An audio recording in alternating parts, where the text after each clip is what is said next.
ازيكم عاملين ايه؟ معاكم نسمة. يا رب تكون فيديوهاتي خفيفة عليكم، مبقاش ضيفة تقيلة عليكم ابدا يا رب. نبدأ بسم الله. هنعمل مع بعض النهاردة شاورما الفراخ، هنعملها بطريقة حلوة قوي هتعجبكم جدا. ده نص كيلو فراخ، نص كيلو صدور انا مقطعاها مكعبات.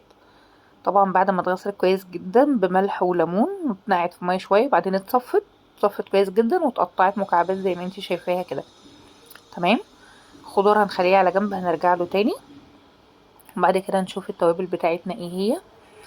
التوابل صراحة اساس التوابل ده مكون مهم جدا. اول حاجة كده معاكي بابريكا، تاني حاجة الزعتر، تالت حاجة بهارات فراخ، فلفل اسود، توم باودر، بصل باودر، وملح وحبهان.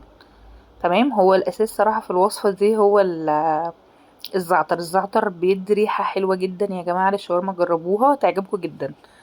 هنحط كل المواد الجافة دي على الفراخ، وبعد كده هنحط ربع كوباية زيت. زيت تموين بقى او زيت عادي اللي عندك يعني، بس اهم حاجة ما يكونش فيه ريحة نفاذة. ونحط يعني ربع كوباية خل برضو، او اقل من ربع شوية. وتقلبي الخلطة دي كلها على بعضها.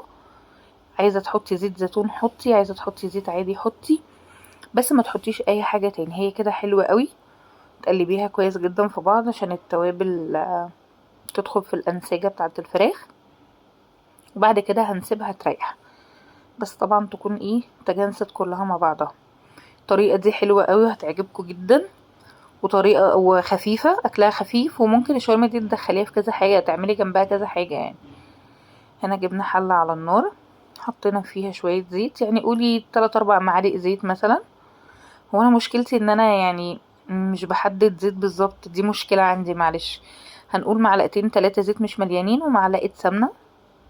ما بحبش احط سمنة بس او زيت بس، مش في كل حاجة.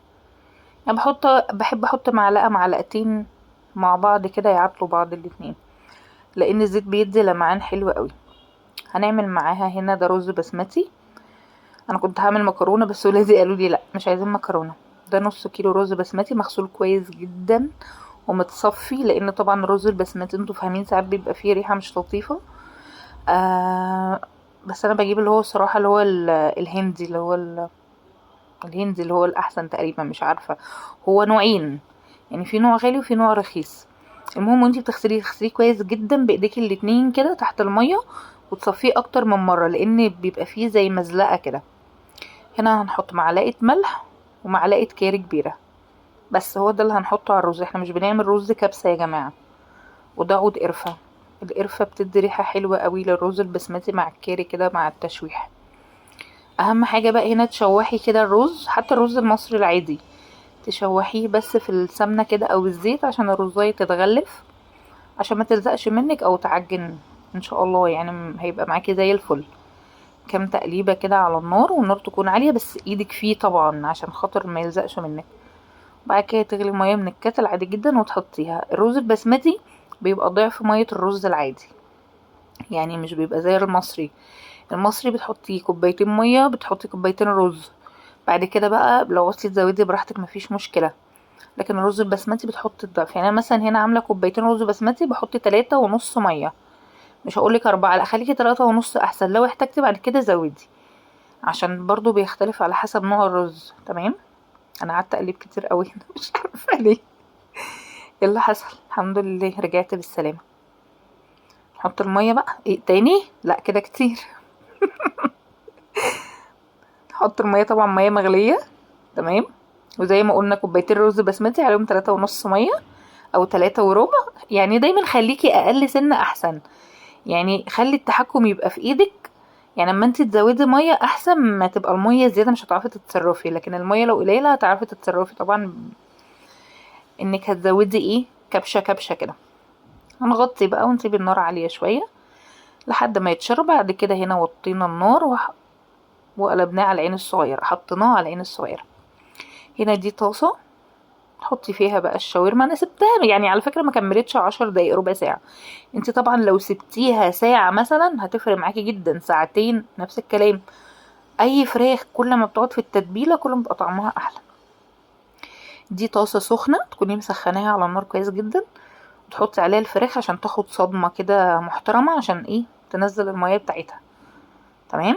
واول ما ريحتها تطلع هننزل بقى بالخضار. بصلايه كبيره تقطعها سلايز، حزمة بقدونس صغيرة، طماطميتين، قرنين فلفل حامي على قرن رومي، او العكس. يعني انا بحب الحاجات الشطة اكتر، لو انت مش بتحبي الشطة هتخليه كله رومي، ولو عندك فلفل الوان طبعا حطي. اول مكون بنحطه هو البصل. تمام. تقلبي بقى مع بعض كده شوية لحد ما البصلاية تدبل معاكي شوية، يعني ما تدبلش قوي، يعني تغير لونها بس كده. انت اول ما تشم ريحتها طلعت، هي اصلا مش عايزة اقولك ان الريحة قلبت الشقة. ليه بقى؟ بسبب الزعتر. تمام. الزعتر مخلي ريحتها في حتة تانية يا جماعة والله. بصوا هنا كنت بوريكم ان الرز خلاص اتشرب. اول ما تلاقي الرز عمل اخرام كده من فوق، تروحي موطيه النار عليه شمعة، الرز المصري او العادي.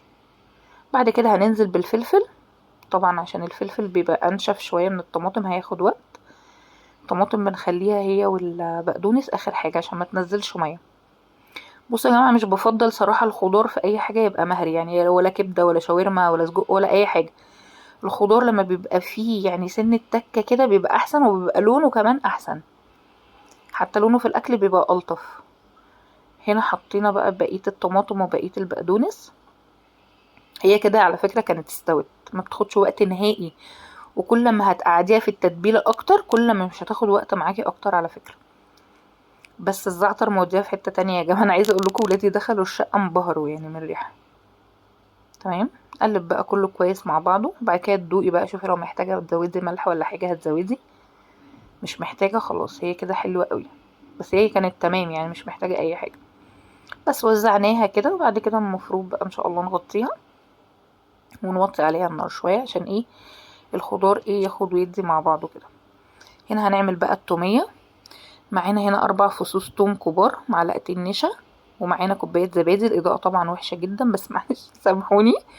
كوباية زبادي سادة عادي. دي معلقة ملح كبيرة. دي 3 معالق خل، ربع كوباية زيت، وكوباية مية. تمام. هنجيب حلة نحط فيها كوباية المية، ونحط فيها النشا والثوم. اه. ليه بقى انا بحط مرحلة الثوم هنا؟ عشان خاطر ما يبقاش فازع قوي. يعني لو انت ما حطيتوش في الخطوة دي يغلي مع النشا بيبقى فازع قوي يا جماعة في التومية. بس هي كوباية المية مع معلقتين النشا او معلقتين ونص نشا مع ال4 فصوص ثوم يتحطوا على النار، نار وسط. وايدك بقى فيها ما تتشلش، انت اصلا ما فيش ثانيتين 3 وهتلاقيها ابتدت تغير لون معاكي، متاخدش وقت نهائي. بصي بقت قوامها عامل ازاي، تحس ان هي قريبة للجيلاتين شوية.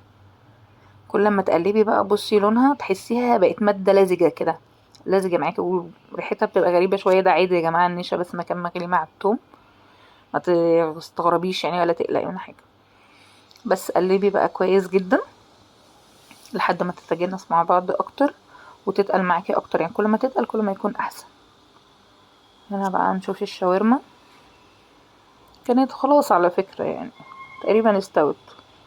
وهنا الرز برضو كان تقريبا استوى. هو احسن حاجة في الاكلة دي ان هي متاخدش وقت خالص يا جماعة، يعني حتى لو انتي مستعجله وجبتي الفراخ على طول وعملتيها برضو هتبقى جامده جدا. هنا كنت بوريكم الرز استوى. تمام.